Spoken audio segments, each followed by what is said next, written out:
Welcome back to Between Builds. My guest today didn't start her career in finance. She started as an engineer, thinking about systems, structure, and how things actually work. From there, she moved into investment banking at RBC Capital Markets, where she learned how financial systems operate at scale, how capital moves, how decisions get made, and how institutions actually function from the inside. But instead of staying in that world, she moved closer to the build. She joined MoneyLion as an early finance hire, helping build the financial infrastructure of the company as it scaled. And today, she's the chief financial officer at public.com, where she's navigating growth, uncertainty, and what it means to build a consumer investing platform in real time. But what's interesting isn't just the role she's held, it's how her relationship to those systems has changed. Sruthi has gone from understanding how systems work to building them, to now being responsible for the outcomes they produce. And along the way, she's developed a really clear point of view on something simple but important, that even very smart people don't always understand money, and that gap has real consequences. Today, we're here talking about what it looks like to actually operate inside that gap, how you make decisions without perfect information, how your sense of control evolves over time, and what changes when the stakes become real. Sruthi, it's so good to have you on Between Builds. Thank you so much for having me. I'm so excited to be here. Well, let's talk a little bit about, you started in banking, like really interesting background. You moved to startup in MoneyLion. So that's a really interesting trajectory. Like, you began to build that finance function from the ground up. So what was it like to move from banking, like almost backwards into something smaller, like less structured, probably a little chaotic, right? Like, how did you think about that approach? How did you move it into an environment that was less defined and kind of translate that into your work? Yeah, it's an excellent question. As you mentioned, I started as an engineer before my stint at Royal Bank of Canada. So I wrote code at Goldman Sachs in fintech before fintech was even a word. And I feel like it gave me a sense for what it's like to build from small, even if it was within a large organization. Right. And the thing I missed the most when I was in banking at RBC was seeing what happened once the deal got announced. And I spent months selling this company, right? We sat with the executive teams. I felt like I knew the ins and outs of my clients. And then after all the work, we see the Wall Street Journal print. And then I didn't know what happened. Right. I didn't know whether the synergies played out. I didn't know whether the integration worked. Right. And that was the hardest part for me about banking. So it was incredibly important to me to go back to the 0 to 1 of engineering, right, but also play up to my finance skill set. And I felt like a fintech startup was the best place to do that. I think the biggest thing I unlearned going from the larger scale of both Goldman and RBC to MoneyLion was just pace. Yes, these large institutions, work moves quickly, but the companies themselves move slowly. Right. But both the company and the work moves incredibly quickly at a startup. Yeah. And so really just moving at the speed of light presented a whole new challenge, which was, how do we move finance at the speed of light when it usually doesn't? You're usually thinking in monthly, quarterly, longer horizon. So that became kind of the governing challenge, which was a fun problem to solve. Yeah. And I know, like, at least at Public, I don't know if this was true at MoneyLion, your first hire was not a finance person. It was a data person. So, like, how does that, like, why did you make that decision? Or why did you decide to kind of pivot that way of, like, I don't need modeling help, I need data structuring help? Yeah, it ties very closely to what we just talked about. As you know, in startups, every day can make your path forward look just a little bit different, right? What do I mean by that? I mean, we had a plan set for this year, but then war got announced, right, earlier this year. And so the state of the markets today looks very different from what we expected going into the end of last year. So it's incredibly important at Public that we launched every single major asset class. So regardless of what's happening in the in the macro markets and in the world, there's an asset class for our users to invest in. Mm-hmm. So the exact path honestly changes all the time. So how do you really build systems for that? I don't think traditional finance has those answers because like we talked about, month-end close comes after the month ends, maybe 10 days later. Yeah. By then, half the next month is done, right? You're already moving. Yeah, you're moving on.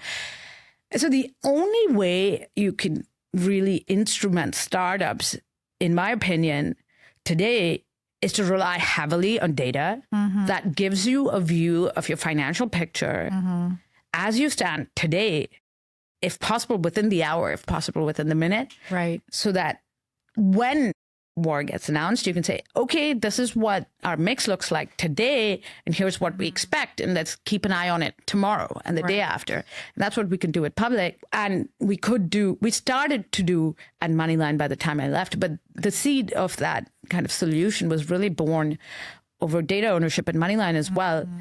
It was a little less day-to-day because it was a consumer lending company. Right. But equally, things changed quickly. Yeah. So that real-time visibility capability was what you were structuring for, what you were decisioning with. Like, is there another use case that comes to mind? Just what is the real-time offer for you in making decisions just as like a CFO, right? Even like outside the macro market, but maybe more inside the business. Like, what does it allow you to do? Yeah, it's a good question. Usually, I mean, whether it's a board context or it's an executive meeting context, right? Yeah. You have a finance analyst that runs a very detailed scenario, right? Here's the pricing that we should offer on this new product, and this is what it's going to do in terms of revenue hit, profit, benefit, and here's what we expect in terms of adoption. What happens next? Almost always in the meeting, there's a senior stakeholder that says, oh, but I don't think this assumption is correct. Yeah. We need to change it, right? Right. Now, in many cases, that means the finance analyst says, okay, I'm going to get back to you. Go back to your desk, like rethink the model, But what instrumenting the business in terms of data does is you can look at impact in that second. Yeah. Because even if you cannot play out all the model scenarios, it's really easy to say, okay, let's take a look at, hey, what was the adoption through a different time in the market where it looked super similar to where we are today? Right. And if you can ask that question in natural language of your data, right, then you're changing the game and the way that people are interacting with your information. And very proud to say that's. And also not truncating the conversation that you're in, because, you know, the power comes from having the team in there. We're looking at the data, we're looking at the model. Then somebody has a different idea, like, oh, let's look at this, right? And like prior, you're like, okay, we'll have to go back and redo the model and then reconvene the meeting in another day. And I think what you're saying is like in the moment, you can have that conversation, keep the same people in the dialogue and be like, okay, here's what, you know, directionally, this is what that looks like. So that's very powerful to keep the conversation flowing to make decisions faster as opposed to like exactly pause, remodel, reconvene, pause, remodel, reconvene again. That's what it feels like, at least when I was in publicly traded space. So yeah, that's exactly right. And honestly, it also reduces the amount of wasteful work, right? Because typically what happens is between the two times the model is run, something else changes in the business, or the priority changes. And that's what leads to frustration, you know, at lower levels of the business. And you're cutting a lot of that short by having a single conversation. Yeah. Where does your intuition come into that? Because the data will only get you so far, right? It's never perfect. And you have a lot of context and a great background. So how do you balance the real-time data with the intuition and just your gut response? It's a great question. Honestly, one that I feel like I'm constantly asking myself. But I think this was originally an Amazon thing, actually, that, you know, all data is harnessed in conjunction with a hypothesis, right? And that hypothesis, in my view, comes only from a really deep understanding of your customer. Yeah. So the mandate for everyone on the finance team at Public, but really anyone at Public, is to really know the business inside out. Yeah. If you can understand what the levers are and how they change the experience for the customer, it helps build this understanding or empathy really for what the impact of a change might be. It's really easy, honestly, particularly for finance teams, to be like, oh, I'm just going to change this price and you get to a 90% profit margin, right? Like, Right. and this is, you're just changing variables. yeah, exactly. And it's easy to do that. And that's what the model says, but you can't run companies off a spreadsheet, right? Very hard to communicate that to the client. How do you sell it? Yeah. What is the likely customer reaction going to be? And when you have finance teams that can anticipate that, they become better partners to the business. Yeah, right. For sure. And so it's a mandate that everyone on my team not only uses the Public Act, but really understands how the business works. And I think that makes them so much more powerful and develops that intuition, particularly around 0 to 1 product launches. We just launched agentic investing. What does that mean? You can set up a little agent on Public that says, every time VIX is up and SPY is down 5%, buy $1,000 of SPY, right? That's incredibly powerful because a lot of people want to do this, but just don't have the time. I mean, you're raising your kids, you're dropping them off, you're picking them up, right? Yeah. But if you looked at the data, literally no data will say, oh, the next feature should be an agentic product, because that didn't even exist until a couple of years ago, right? So I think that's where the intuition comes in, because if you really know your customer, you see what other tools they're using. Everybody's using ChatGPT or Claude instead of classic search now. The way people are interacting with information has changed overall. And so the consumer finance applications will keep up. And so I think that intuition really just comes from a customer understanding, but you have to pair it with an understanding of your data to see, hey, are your users mobile first? How many are mobile first? How many are web first? You know, what's the interface? Right. That stuff, I think, comes out of the data. Yeah. Agreed. I think that context is king in so many ways. Like the data can get us so far, but it can be very dangerous if it's taken out of context, even if it's accurate, right? It's not going to get you all the way there. And so if we don't layer in, like you said, the human understanding of what's going on or how people are behaving or the way in which they're thinking about it, then it's hard to apply the data to it and apply the reasoning to it. So yeah, that's really good. I like how you guys think about that. How do you think about, especially like you brought up AI, how do you think about organizational clarity? And like when you're coming up against some of these conversations and this real-time discussion and getting that data in the moment and AI, how do you stay clear as an organization? How do you make sure people are adopting it inside the org the way they need to adopt it and thinking about it in a correct way? Yeah.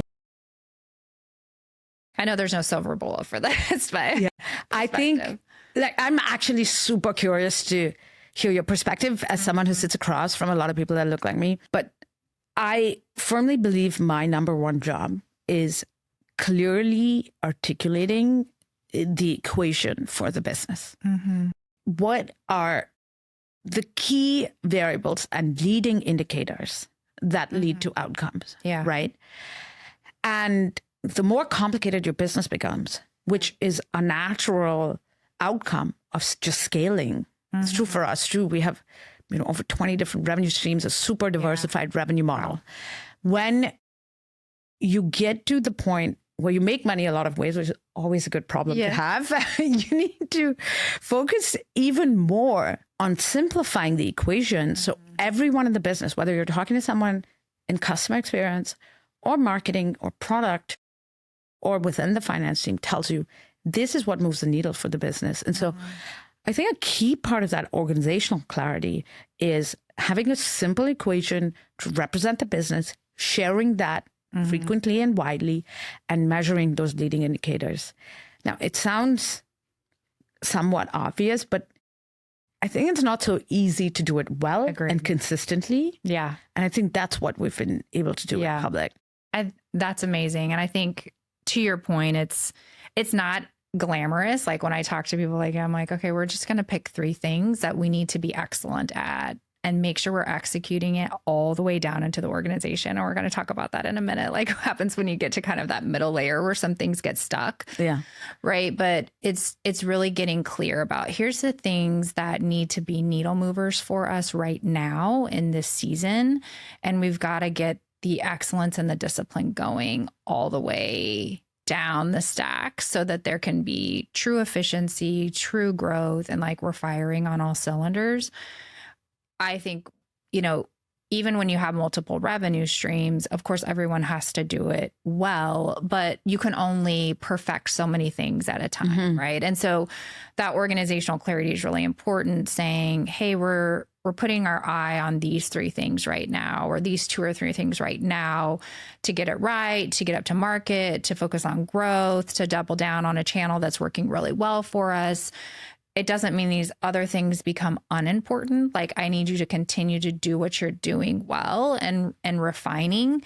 And so I think it takes a lot of communication and alignment and putting yourself on repeat with those orgs and those different lines of business to really get them to understand, like, here's how you need to think and grow. So yeah, I completely agree with, I think where I've seen startups fail at this in the past is communicate really clearly externally, but fail to do that internally. Yeah. And having a real consistent message across those 2 is powerful. And that's, I think, what we've been able to do. Yeah. Agreed. How do you, we touched on a little bit of that middle management, and I think you used the phrase, which I love and I've heard before, the permafrost of middle management. It's so golden. Like you do, like when you're working on strategy and pushing it down, like you kind of get to this like cold layer and you're like, how come we keep getting stuck here? And there seems to be like more roadblocks or people are throwing up flags. And so talk to me about first the meaning of what how that came about and how you think about it. And then what are some ways you all are addressing that, or you've seen that addressed kind of over your span? Yeah.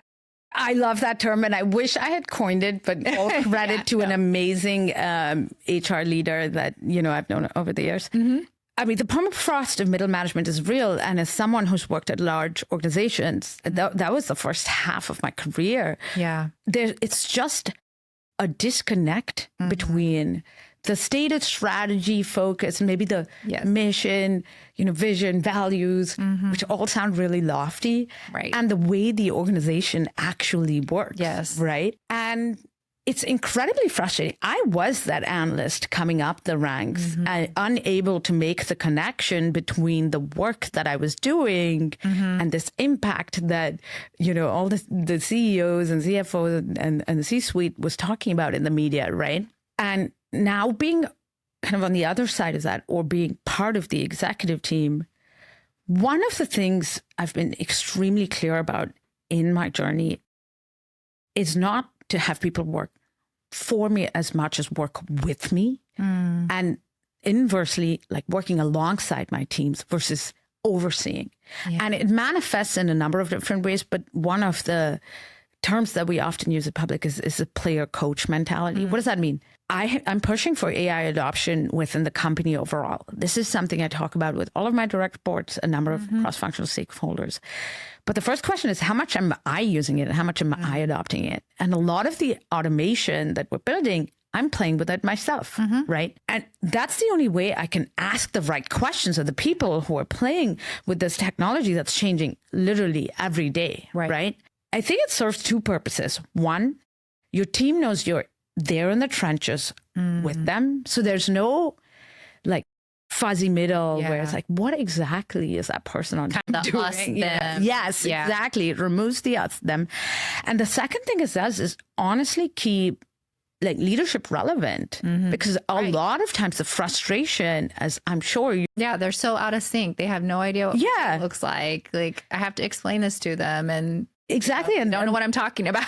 And what a way to lose relevance. Yeah, right? very frustrating. And you're really just removing that obstacle by creating a channel of communication. Yes.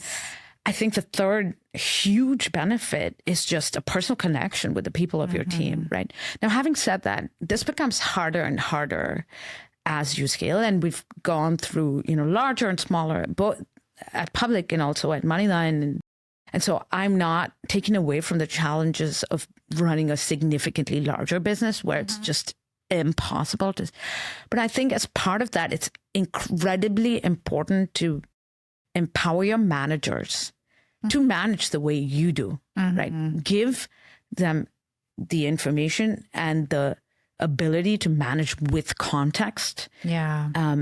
And working alongside the teams the way you would. Right.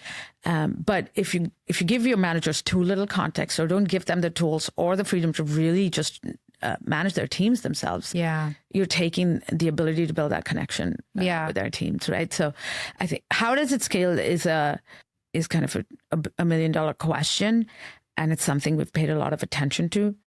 And the thing that we've seen work, and I've seen work, is one, manage the way you want your managers to manage, and give them the tools and information to be able to build context in their teams.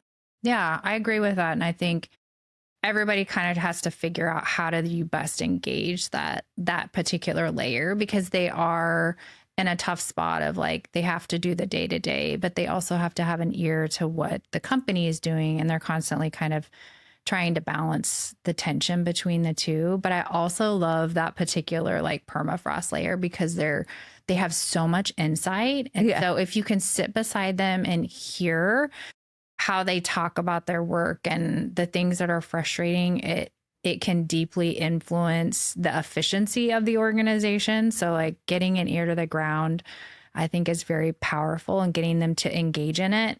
But I think also like toggling the mindset up of like, instead, because oftentimes they talk like, here's what, the executives are doing to me, right? Yeah. Like they're bringing down these goals and this is happening to me, and getting them to like reframe that and say, okay, you've talked to me about what is being done to you, but what is the position and how do you have agency in influencing back? And that's like how you kind of get them out of the like, well, what's your position statement on that topic? Like you have an opinion, but tell me what your position is about this so that it can then be influenced back up to the C-suite, right? And getting them out of that mindset is tough. Yeah. And I think honestly, this goes back to kind of what we talked about before. If the whole organization is super clear about what you're doing and why you're doing it, I think it also serves to remove this us versus them. But I do think there's another side to this, which is the people you hire should be a good fit for this high agency model. Yeah, great point. That I'm describing, right? I had an analyst on my team at Moneyline, and my philosophy, honestly, has been to hire people who require to be managed very little, right? You just like let them loose and they just do things, autonomy, right? These, I've often said, I like to hire people that scare me. I don't fully know the limits of their ability, and those are my favorite hires. They've been super successful over the years. But this analyst in Moneyline, I let him loose within the org, right? I gave him some goals, but with the most ambitious hires I've ever made, they don't want their hand to be held, right? They want to figure out the paths to the end goal themselves. And a year or so in, he ended up quitting. And his feedback was, I just didn't get enough direction. I just didn't get enough oversight anymore. And I completely owned that. You were like, you didn't. And that's exactly right. And really, this was a poor fit because no one who works on my team gets much direction. Like, that cannot be the expectation. And so I think it's incredibly important to choose for the culture you're building and be very explicit about the kinds of people that are likely to be successful. Yeah, I do think in a world where a lot of our work is changing really quickly with AI, people who take that agency upon themselves and run ideas to the ground and operate highly autonomously are likely to succeed. Yeah. And that's the culture that seems to be working at Public. But I think it's important to be explicit about that. Yeah. And it's also a little hard to identify just in the interviewing process. You're like, how entrepreneurial are you, right? How do you screen for that? How do you ask those questions around, are you comfortable not being told what to do? And I don't know. It's challenging, at least on my end. In my experience, and certainly I've gotten it wrong in the past, but it usually comes out as like either side quests or side projects or things that people do without being actively told to. Like they spot like organizational dysfunction. They just build something, or they bring people together, or they turn it into a dashboard or a standing meeting or a knowledge management session. I have seen that it usually manifests as needing to chase something down simply because they feel like they have to, and that's where the entrepreneurial urge comes that's out. where the edge that you look for, like try to describe that or see that. I like that. That's good. So when you think about how you operate today, like you're balancing data, you're thinking about intuition and context, you're building a company, what do you trust more now? And how you make those decisions? Between intuition and data? Yeah, intuition, data, and also just the clarity piece maybe as well. Like what do you do, or what's your process for thinking through that? Like so that you can get to kind of to that outcome that you want. Yeah, I think it's incredibly important to be clear where you think the data serves and where it doesn't, and where the intuition serves, right? And this is why, I love working at Public, where I'm working alongside the best marketers in the world, the best product people in the world. I often say that, at Public, we don't have the superheroes, the people who like come in to save it all. Because if someone is coming in to save it all, it means someone else is not doing their job. Yeah. Right? Yeah, we have a hero complex. Yes, not exactly. a systems thinking approach. And what you really need is extremely competent people in every seat. Yeah. Right. So the main thing I trust is honestly the competence of the organization. Right. That's good. And so if you instrument the business to measure the right things, you have the right equation, and you have the right people in their seats, then all you have to do is be super clear about what's working and what's not. And then that the right people will chase down what's not. And so that's the thing I feel like I pay a lot of attention to is organizational effectiveness. And as an executive team, we hire slowly, what we manage underperformance fast. And I think that's been the governing principle of this company, and really all the successful chapters of my life. This was true at Moneyline too. It's really important to spot where problems lie in the organization so that it doesn't bleed into org debt overall. So what do I trust? Honestly, I trust that people are doing their jobs. And if they're not, we find out quickly and change it. You said something a minute ago about I'm probably going to paraphrase it incorrectly, but like where we need to trust the data versus the intuition. Is there particular areas or parts of the business that you're like, we lean a little heavier here on intuition, a little heavier here on data? And it doesn't have to be at Public. It could be anywhere. But like, what have you learned in like balancing some of that? Yeah, 100%. I think the 0 to 1 product launches are rarely done on the back of data. For example, launching agentic investing, right? Like that is completely new to the industry. I see. It's completely new to financial services at large, actually, even beyond investing, whether that's banking or other things, right? And that's not something that really comes out of looking at customer journeys in app, right? So for our most established product lines, the ones that we've had the longest, I trust the data immensely. Yeah. So that tends to be like our onboarding funnel optimizations. We have millions of data points around this, right? We actually don't need to get insanely creative about it. We need to get very disciplined about it. There you go. We need to look at follow-up points, where's it working, where's it not? And so that's where the data team is honed in. But on completely new product launches, the way we're changing the way people interact with their money. You don't know what you don't know. Yeah. And that really comes from a gut understanding of the consumer, which product I'm leaning on our product and marketing teams to do that effectively, and they do it effectively. And so I'd say 0 to 1, it rarely comes out of the data, but 1 to 100 to 100,000 and onward scaling, that you should really be relying on the data. Oh, that's super insightful. Yeah, that's a great way to think about it, because I think sometimes people are like, oh, you need to rely on the data more. And then we miss the market because we don't let the intuition lead. So that kind of describes that 0 to 1 mark. And then there is a point where the startup has to grow up and say, okay, now you have enough data points. Like, we need to start decisioning quickly and using the data that we already have in an efficient way to inform us so that we get a higher probability of success here. And so it's also a struggle to kind of bring organizations into that other mode, right? Or flip them back into the intuition while they're going to market into even a new channel or, you know, some other motion that they haven't quite perfected yet. So that's a fantastic distinction. Well, words of wisdom for your younger self. That's a good one. That's a good one. I feel like the distinctive feature of my career has been curiosity leading me places. So when I was a young engineer, and again, like, this makes me sound older than I am, but this was all not so long ago. The iPhone came out. Yes. And I was like, I need to know how to program for this entirely new way. This iOS platform.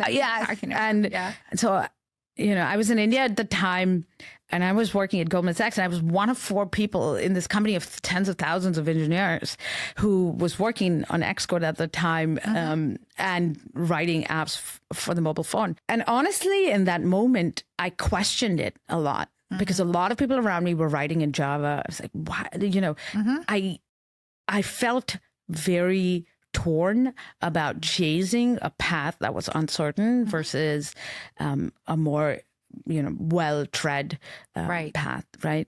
And looking back on that moment, I would have told that younger person to follow her curiosity without questioning it so much, because it tends to lead to expertise from just being interested in the topic, spending the time, investing without needing to do it explicitly. Like, I didn't need to say, okay, I'm going to spend 3 hours writing code today because I need to learn this new skill. I was just so interested in learning more about this entirely new thing that I spent hours and hours. I remember working through the night, and then on my side projects and getting to work at Goldman on the day projects. And that ended up convening in being part of the team, converging in being part of the team to take Goldman from the BlackBerry, what a throwback, to the iPhone, right? And I think it's really common to question chasing these kind of side projects, but we know now from so many careers, I'm sure from others on your podcast too, that it can turn into your day. And so what started with curiosity about the iPhone and that platform then turned into a curiosity about financial services, and now honestly a curiosity about AI. And I feel paying attention to these broader shifts has served me, and so that would be my advice, which is to do it more, without questioning it as much. That's beautiful. Thanks for sharing that. Thanks for coming on. Thank you for having me. Yeah, it's been great.